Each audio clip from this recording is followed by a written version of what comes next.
Halo semuanya, perkenalkan nama saya Elizabeth Melania Sijabat. Saya dari kelas akuntansi C 2019. Nah, pada kali ini saya akan memaparkan hasil resume saya tentang pasar modal dan bursa efek Indonesia. Jadi, buat teman-teman semuanya, selamat mendengarkan.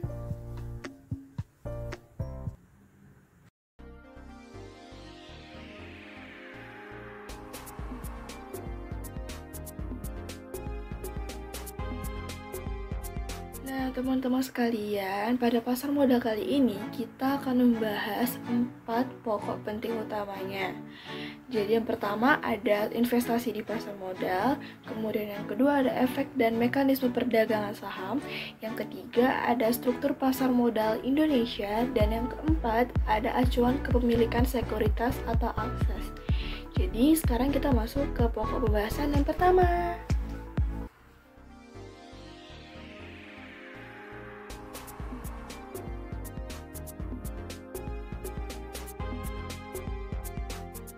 Oke, jadi yang pertama itu kita harus mengetahui dulu mengapa perlu investasi.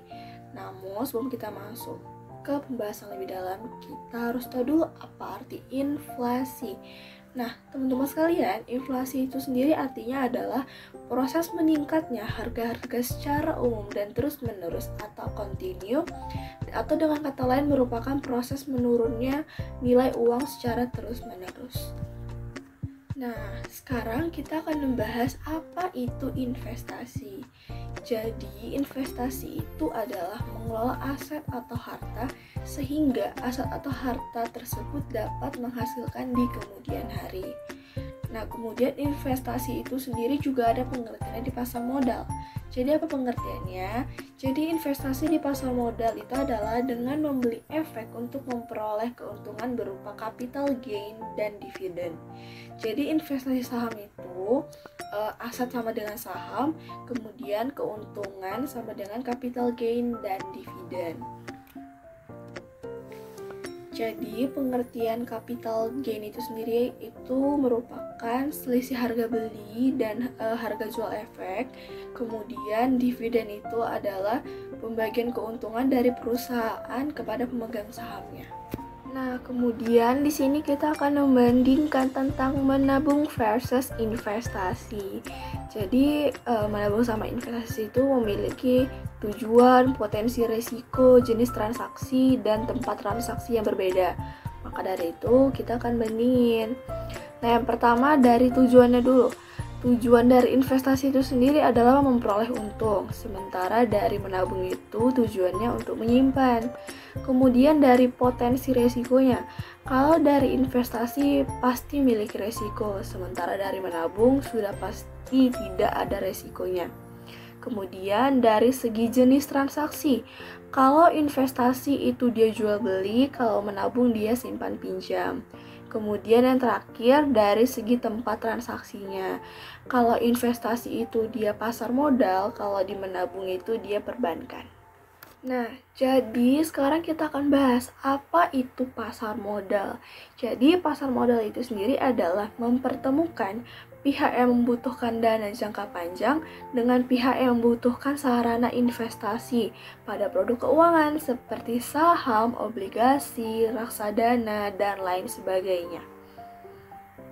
Nah, sekarang yang akan kita bahas itu adalah manfaat keberadaan pasar modal. Jadi, buat teman-teman semua, manfaat keberadaan pasar modal itu ada 5. Yang pertama ada sumber pembiayaan. Jadi maksudnya ini adalah sebagai salah satu sumber pembiayaan yang jangka panjang bagi perusahaan dalam mengembangkan usahanya. Kemudian manfaat yang kedua adalah wahana investasi. Maksudnya di sini adalah sebagai tempat investasi bagi investor yang ingin berinvestasi di aset keuangan. Kemudian yang ketiga adalah penyebaran kepemilikan perusahaan. Maksudnya di sini adalah sebagai tempat untuk penyebaran kepemilikan perusahaan kepada masyarakat. Kemudian manfaat yang keempat itu adalah keterbukaan dan profesionalisme, di mana maksudnya itu adalah sebagai salah satu industri yang sangat terbuka dan menjunjung tinggi profesionalisme sehingga akan mendorong terciptanya iklim usaha yang sehat. Kemudian yang terakhir yang kelima adalah lapangan kerja, yang dimana maksudnya di sini adalah menciptakan lapangan kerja atau profesi bagi masyarakat, baik sebagai pelaku pasar maupun investor.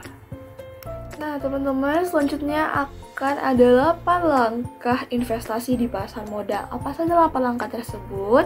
Yang pertama ada pahami tujuan investasinya itu, seperti biaya pendidikan, dana pensiun, dan lain sebagainya. Kemudian ada jangka pendek, menengah, dan panjang. Nah, poin yang keduanya adalah kenali profil resiko seperti risk averter, moderate, dan risk taker. Yang ketiga adalah pelajari alternatif investasi seperti saham, obligasi, reksadana, ETF. Dan yang keempat adalah pahami tingkat resiko produk investasi itu. Kemudian poin yang kelima adalah tentukan batas investasi seperti yang disesuaikan dengan kemampuan keuangan dan profil resikonya. Yang keenam, ada tentukan strategi investasi. Yang ketujuh, manfaatkan jasa profesional apabila diperlukan. Kemudian yang terakhir, yang kedelapan adalah pertahankan tujuan investasi. Nah, jadi berinvestasi itu juga ada prinsipnya, teman-teman. Jadi apa sajakah prinsip-prinsip dari dasar berinvestasi di pasar modal itu? Yang pertama ada pergunakan dana lebih atau excess fund. Kemudian yang kedua adalah dapatkan informasi mengenai produk investasi sebanyak mungkin sebelum mengambil keputusan berinvestasi. Kemudian yang ketiga adalah jangan menempatkan seluruh dana investasi pada satu jenis instrumen yang sama.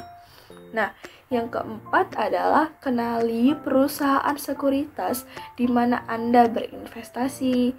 Terus yang kelima dan yang terakhir adalah investasi secara berkala dengan orientasi jangka panjang. Nah, jadi buat teman-teman semua harus waspada terhadap penipuan investasi. Jadi mungkin teman-teman bertanya, apa sajakah hal-hal yang harus diwaspadai? Di sini saya akan memberikan 4 hal yang harus diwaspadai dalam penipuan investasi itu sendiri. Yang pertama adalah waspada dengan penawaran investasi dengan janji-janji palsu. Misalnya, pasti untung tinggi dalam jangka pendek. Jadi itu kan nggak mungkin kita memperoleh untung yang sangat tinggi dalam jangka waktu yang sangat pendek. Kemudian yang kedua adalah waspada penawaran investasi yang memaksa atau dengan bujuk rayu. Contohnya seperti apa? Nah, hal ini biasanya dengan mengaburkan produk investasinya. Jadi mereka menjelaskan sesuatu yang tidak jelas gitu, makanya dikatakan mengaburkan. Kemudian yang ketiga di sini ada waspada produk modus investasi dengan replikasi. Misalnya adalah investasi berkedok MLM dan penguncian dana. Misalnya seperti uang tidak boleh diambil dalam jangka waktu tertentu. Jadi mereka melarang kita untuk mengambil uang yang kita miliki dalam jangka waktu tertentu atau waktu yang kita mau gitu. Kemudian yang keempat adalah waspada penawaran investasi dari perusahaan yang tidak jelas. Makanya teman-teman sekalian, sebelum berinvestasi, teman-teman cek izin ke otoritas jasa keuangan atau OJK, karena hanya OJK yang berhak mengeluarkan izin perusahaan investasi di Indonesia. Oke teman-teman semuanya, sekarang kita akan masuk ke pokok pembahasan yang kedua.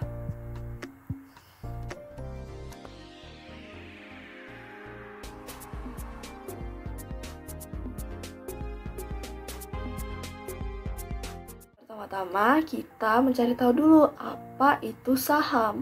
Jadi, saham itu adalah bukti kepemilikan suatu perseroan atau perusahaan yang merupakan klaim atas penghasilan dan kekayaan perseroan.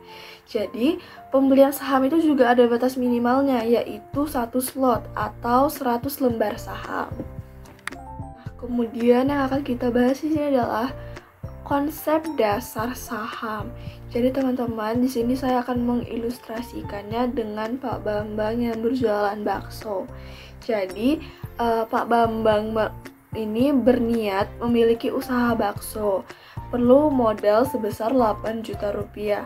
Namun Pak Bambang itu hanya memiliki modal sebesar 1 juta rupiah. Jadi Pak Bambang itu mengajak teman-temannya berjumlah 7 orang untuk bersama-sama menanamkan modal sebesar 1 juta masing-masing per orangnya. Sehingga setiap orang dalam usaha Pak Bambang ini memiliki saham sebesar 1 juta. Nah, kemudian bagaimana konsep dasar kenaikan harga dan perdagangan saham itu? Jadi, dari usaha bakso Pak Bambang tadi berkembang sehingga nilainya menjadi 16 juta. Nah, nilai saham Pak Bambang dan teman-temannya pun naik jadi 2 kali lipat. Maka dari itu, Pak Bambang dan teman-temannya bisa menjual sebagian atau seluruh saham yang dimiliki kepada orang lain. Nah, jadi teman-teman, konsepnya itu kurang lebih seperti itu. Kita bisa mengetahui bagaimana awal dari Pak Bambang berniat ingin membuka bakso, usaha jualan bakso, hingga mencapai keuntungan yang 2 kali lipat bersama teman-temannya, dan mereka juga bisa untuk menjual sebagian atau bahkan seluruh sahamnya kepada orang lain. Nah, sekarang kita akan buat langkah-langkah bagaimana caranya go public. Langkah yang pertama itu adalah kontrak pendahuluan, itu antara emiten dan BEI. Kemudian langkah yang kedua adalah pernyataan efektif antara BEI dengan OJK atau Otoritas Jasa Keuangan. Kemudian langkah yang ketiga adalah penawaran umum dari OJK ke pasar perdana. Ini seperti pemodal dalam, luar negeri atau individual atau institusional. Kemudian langkah yang terakhir atau yang keempat adalah pencatatan efek di BI dari pasar perdana ke pasar sekunder. Itu adalah proses bagaimana go public. Nah, mungkin teman-teman bertanya, mengapa harus investasi saham? Mengapa tidak investasi yang lainnya saja? Jadi, mengapa kita investasi saham? Karena ada 3 poin penting utamanya, yaitu yang pertama mudah, yang kedua terjangkau, kemudian yang ketiga adalah menguntungkan. Menguntungkan di sini tuh asal kita tahu bagaimana caranya. Nah, jadi mengapa investasi saham tadi dikatakan mudah? Itu karena banyak perusahaan sekuritas dan manajer investasi yang dapat memberi rekomendasi investasi dan ada online tradingnya. Nah, sehingga dia tidak memerlukan pengetahuan yang mendalam, kemudian tidak sulit untuk melakukan pemantauan, kemudian tidak perlu pemahaman yang kuat atas teknologi. Kemudian, tadi mengapa investasi saham itu terjangkau? Itu karena investasi saham itu hanya mulai dari Rp100.000 saja setiap bulannya, karena tidak membutuhkan modal yang besar. Kemudian yang ketiga, mengapa investasi saham itu menguntungkan? Itu karena investasi secara berkala dengan orientasi jangka panjang. Dikarenakan investasi di pasar modal itu bukan judi, kemudian tidak memiliki resiko yang tinggi. Nah, jadi di sini saya akan memberikan contoh pertumbuhan saham. Di sini saya akan mengambil salah satu perusahaan, yaitu Unilever, di mana semua teman-teman pasti tahu perusahaan Unilever ini sebesar apa. Jadi pada awal tahun 1982 itu IPO-nya Unilever itu 9,2 juta lembar saham dengan harga penawaran Rp3.175 dan kapitalisasi pasarnya Rp29,21 miliar. Nah, pada tahun 2016, harga dari pasar Unilever itu menjadi Rp38.800 dengan kapitalisasi pasarnya itu 296 triliun. Jadi teman-teman bisa lihat dalam 34 tahun pertumbuhan saham Unilever ini naik kurang lebih 2.200 kali atau tumbuh kurang lebih 25% per tahunnya. Maka dari itu teman-teman udah bisa lihat langsung bagaimana pertumbuhan saham itu sendiri. Nah, jadi ada seorang investor pengusaha terbesar asal Amerika Serikat yang bernama Warren Buffett pernah mengatakan, "If you are not willing to own a stock for 10 years, do not even think about owning it for 10 minutes." Nah, kemudian kita akan bahas tentang konsep dasar obligasi. Di sini ada 3 poin utamanya. Itu yang pertama adalah surat utang jangka menengah atau panjang. Kemudian yang kedua adalah dapat dipindah tangankan. Kemudian yang ketiga adalah berisi janji untuk membayar imbalan berupa bunga pada periode tertentu dan melunasi pokok utang pada waktu yang telah ditentukan kepada pihak pembeli obligasi tersebut. Kemudian kita akan membahas tentang konsep dasar reksadana. Jadi yang perlu kita ketahui itu pengertian reksadananya itu sendiri. Jadi reksadana adalah sarana untuk menghimpun dana dari masyarakat yang memiliki modal atau sebagai unit penyertaan untuk diinvestasikan dalam berbagai saham atau instrumen investasi lainnya oleh manajer investasi. Jadi, nilai dari pengelolaan dana tersebut dibukukan dalam nilai aktiva bersih atau NAB reksadana. Jadi, NAB inilah yang digunakan sebagai indikator harga suatu reksadana. Jadi, semakin meningkat NAB per unit penyertaan suatu reksadana, maka semakin tinggi pula keuntungan investor itu sendiri. Nah, kemudian ada konsep dasar ETF. Jadi ETF itu sendiri adalah reksadana yang diperdagangkan seperti halnya saham di bursa. Nah, Exchange Traded Fund atau ETF itu menjadi alternatif efek yang mudah dan terjangkau. Kemudian diversifikasi kepemilikan saham hanya dengan kepemilikan satu ETF saja. Selanjutnya ada indeks saham. Jadi indeks saham ini ada 2 pengertiannya tuh. Yang pertama adalah instrumen yang digunakan sebagai indikator dari pergerakan harga dan kinerja saham atau sekumpulan saham.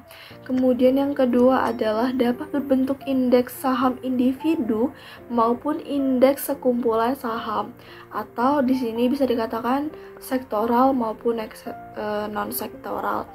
Jadi contoh dari non-sektoral ini dia ada 15 indeks saham, tapi di sini saya mungkin menyebutkannya hanya 5 saja, yaitu yang pertama ada IHSG, yang kedua ada LQ45, yang ketiga ada ISSI, yang keempat ada JII, dan yang kelima ada MBX.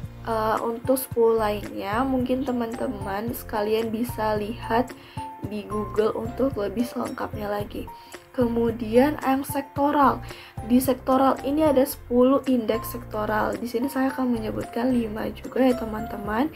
Yang pertama ada agrikultur, yang kedua ada mining, yang ketiga ada basic industry, yang keempat ada miscellaneous industry, dan yang kelima ada consumer goods. Jadi itu dia contoh dari non-sektoral dan sektoralnya. Nah, kemudian ada metodologi perhitungan indeks saham. Jadi perhitungan indeks saham itu teman-teman memiliki rumusannya tersendiri. Apa rumusannya? Jadi IHSG sama dengan nilai pasar per nilai dasar dikali 100. Jadi nilai pasarnya itu adalah kumulatif dari perkalian harga saham dengan jumlah saham tercatat. Kemudian nilai dasarnya itu adalah kumulatif dari perkalian harga saham dengan jumlah saham tercatat pada hari dasar. Ingat ya teman-teman, pada hari dasar. Selanjutnya adalah informasi tentang perdagangan saham di BEI. Yang pertama adalah transaksi saham menggunakan Continuous Auction System atau sistem lelang berkelanjutan yang didasarkan kepada Order Driven Market melalui JATS NextG atau Jakarta Automatic Trading System Next Generation. Kemudian yang kedua adalah pihak yang boleh melakukan transaksi atau memasukkan order hanya anggota bursa atau AB yang juga menjadi anggota clearing atau AB clearing. Investor melakukan transaksi saham yang melalui AB yang memiliki izin sebagai perantara pedagang efek. Kemudian yang ketiga, AB akan mengenakan biaya transaksi untuk setiap transaksi yang dilakukan oleh investor. Kemudian yang keempat adalah transaksi dilakukan dalam bentuk scriptless dengan settlement T+3. Kemudian yang kelima adalah transaksi dilakukan dengan remote trading system. Selanjutnya ada biaya transaksi di pasar sekunder. Jadi biaya transaksi di pasar sekunder itu yang pertama, komisi broker dikenakan PPN 10% yang dibebankan ke investor. Kemudian yang kedua, nilai transaksi dikenakan pajak transaksi sebesar 0,1%. Ini hanya berlaku untuk transaksi penjualan saham. Kemudian yang ketiga adalah ilustrasi pengenaan biaya dalam transaksi jual beli saham WXYZ sebanyak 2 lot pada harga 5.000 per sahamnya. Nah, kemudian ukuran perubahan atau fraksi harga. Jadi, transaksi saham dilakukan dalam ukuran lot, di mana satu lot itu sama dengan 100 saham. Kemudian, setiap perubahan harga saham harus mengikuti ukuran fraksi harga atau tick size yang sudah ditentukan. Kemudian yang selanjutnya ada auto rejection system, di mana untuk mengurangi tingkat fluktuasi harga saham yang berlebihan. Kemudian permintaan harga yang melebihi ketentuan batas maksimal secara otomatis akan ditolak. Nah, selanjutnya untuk menghindari terjadinya manipulasi harga dengan menggerakkan harga saham secara berlebihan. Dan yang terakhir itu adalah pada saat hari pertama perdagangan saham IPO, auto rejection ditetapkan 2 kali dari persenan normalnya. Dan sekarang kita akan masuk ke pokok pembahasan yang ketiga.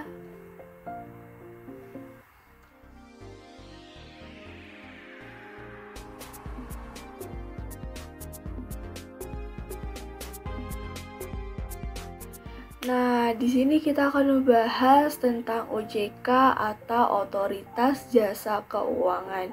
Jadi, tugas OJK itu sendiri adalah melakukan pengaturan dan pengawasan terhadap kegiatan jasa keuangan di sektor perbankan, sektor pasar modal, dan sektor industri keuangan non-bank atau IKNB. Kemudian, tujuan dari pendirian OJK itu sendiri adalah OJK dibentuk dengan tujuan agar keseluruhan kegiatan di dalam sektor jasa keuangan terselenggara secara teratur, adil, transparan, dan akuntabel. Jadi mampu mewujudkan sistem keuangan yang tumbuh secara berkelanjutan dan stabil, dan mampu melindungi kepentingan konsumen dan masyarakat. Nah, kemudian ada Bursa Efek Indonesia atau BEI. Jadi tujuan pendirian dari Bursa Efek Indonesia itu sendiri adalah menyelenggarakan perdagangan efek di pasar modal Indonesia yang teratur, wajar, dan efisien. Kemudian pemegang saham BEI adalah perusahaan efek yang telah memperoleh izin usaha sebagai perantara pedagang efek, disebut sebagai anggota bursa atau AB. Kemudian BEI secara resmi didirikan pada tanggal 13 Juli 1992. Selanjutnya, BEI adalah satu-satunya penyelenggara perdagangan efek di Indonesia. Kemudian BEI wajib menetapkan peraturan mengenai keanggotaan, pencatatan, dan perdagangan. Kemudian BEI wajib mempunyai satuan pemeriksa yang bertugas menjalankan pemeriksaan berkala atau pemeriksaan sewaktu-waktu terhadap anggotanya serta terhadap kegiatan bursa efek itu sendiri. Selanjutnya, BEI bekerja sama dengan DSN MUI dalam mengembangkan investasi syariah di pasar modal Indonesia. Nah, yang selanjutnya ada Lembaga Penyimpanan dan Penyelesaian atau LPP. Jadi tujuan pendirian LPP itu sendiri adalah menyediakan jasa kustodian sentral dan menyelesaikan transaksi yang teratur, wajar, dan efisien. Kemudian saham LPP dapat dimiliki oleh bursa efek, bank kustodian, AB, perusahaan efek, badan administrasi efek atau pihak lain yang disetujui Bapepam dan LK. Dan kemudian dikelola oleh PT Kustodian Sentral Efek Indonesia atau KSEI yang didirikan pada tanggal 9 Januari 1998. Kemudian yang selanjutnya adalah Lembaga Clearing dan Penjaminan atau LKP. Jadi tujuan pendirian dari LKP itu sendiri adalah menyediakan jasa clearing dan penjaminan penyelesaian transaksi bursa efek yang teratur, wajar, dan efisien. Kemudian mayoritas saham lembaga clearing dan penjaminan wajib dimiliki oleh bursa efek. Nah, yang terakhir adalah dikelola oleh PT Clearing Penjaminan Efek Indonesia atau KSEI yang didirikan pada tanggal 5 Agustus tahun 1996. Dan yang selanjutnya adalah Securities Investor Protection Fund atau SIPF. Jadi, dana perlindungan pemodal atau SIPF adalah sekumpulan atau kumpulan dana yang dibentuk untuk melindungi pemodal dari hilangnya aset pemodal. Kemudian, dana perlindungan pemodal diadministrasikan dan dikelola oleh penyelenggara dana perlindungan pemodal yang merupakan perseroan yang telah mendapatkan izin usaha dari OJK untuk menyelenggarakan dan mengelola dana perlindungan pemodal. Dalam hal ini adalah PT Penyelenggara Program Perlindungan Investor Efek Indonesia atau Indonesia Securities Investor Protection Fund. Jadi pemodal yang asetnya mendapatkan perlindungan itu memiliki kriteria seperti dibukakan subrekening efek pada KSEI oleh kustodian, kemudian memiliki nomor tunggal identitas pemodal atau SID dari KSEI, kemudian ada menitipkan asetnya dan memiliki rekening efek pada kustodian. Kemudian pemodal yang asetnya tidak mendapat perlindungan itu seperti pemodal yang terlibat atau menjadi penyebab aset pemodal itu hilang. Kemudian pemodal merupakan pemegang saham pengendali seperti direktur, komisaris, atau pejabat satu tingkat di bawah direktur kustodian. Kemudian pemodal merupakan afiliasi dari kedua pihak di atas. Nah, kemudian selanjutnya itu adalah ganti rugi pemodal oleh SIPF. Jadi, pembayaran ganti rugi kepada pemodal dengan menggunakan dana perlindungan modal dilakukan jika pemodal telah mengajukan permohonan ganti rugi kepada penyelenggara dana perlindungan pemodal sesuai dengan peraturan OJK nomor 6A5 tentang penyelenggara dana perlindungan pemodal. Jadi, batasan paling tinggi untuk setiap pemodal pada satu kustodian dalam rangka pembayaran ganti rugi kepada pemodal dengan menggunakan DPP itu sebesar 100 juta rupiah. Kemudian, batasan paling tinggi untuk setiap satu kustodian dalam rangka pembayaran ganti kepada pemodal dengan menggunakan DPP itu sebesar 50 miliar rupiah. Jadi ganti rugi di atas aset pemodal yang hilang tidak mencakup nilai kerugian atas perkiraan nilai investasi masa datang. Sekarang kita masuk ke pokok pembahasan yang keempat.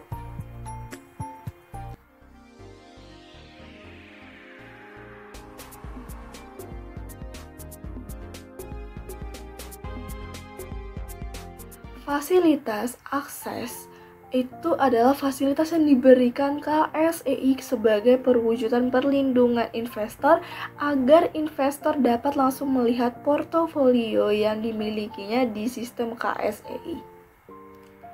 Kemudian ada rekening dana nasabah.